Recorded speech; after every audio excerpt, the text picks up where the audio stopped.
ce qu'elle a dit. Et là, vous récupérez cet argument pour faire croire qu'on est comme en 2003, avec des armes de destruction massive qui n'existent pas. Monsieur, vous ne pouvez pas dire ça. C'est impossible. Je ne dis pas que l'Iran n'est pas dangereux, je dis que la méthode, il faut qu'elle soit la bonne.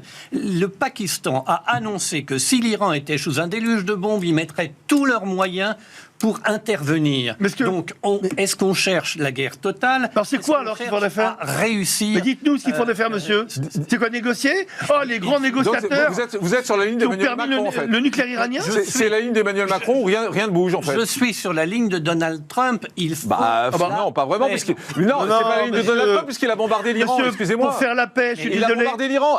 Attendez, juste, vous n'êtes pas sur la ligne de Donald Trump puisqu'il a bombardé l'Iran. Vous êtes sur la ligne d'Emmanuel Macron, c'est-à-dire on parle.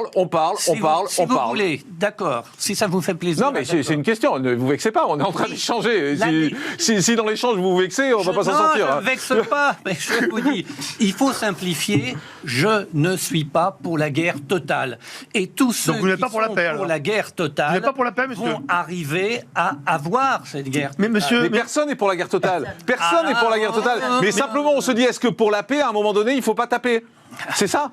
Alors, vous aurez les missiles pakistanais, et le Pakistan a l'arme nucléaire. Il faut regarder la réalité en face. C'est bien ça. Le Pakistan a l'arme nucléaire, il a dit qu'il la mettra au service de l'Iran si l'Iran est attaqué trop violemment. Donc, il faut bien comprendre que il ne faut pas entrer comme un éléphant dans un magasin de porcelaine dans un Orient. La porcelaine. Mais ça fait ça fait quand même des années qu'Israël attend. Ça fait des années qu'Israël est menacé de destruction. Oui, ça fait des années qu'Israël patiente. Au bout d'un moment, quand le dialogue marche plus, vous passez à l'acte. Alors pourquoi cette semaine? Pourquoi au moment où il y avait une réunion prévue avec les Américains, Israël a tué le négociateur la veille? Mais encore une fois, je vous l'ai dit, monsieur, est-ce qu'une fois une négociation avec l'Iran a marché? Est-ce qu'une fois l'AEA n'a pas été humiliée?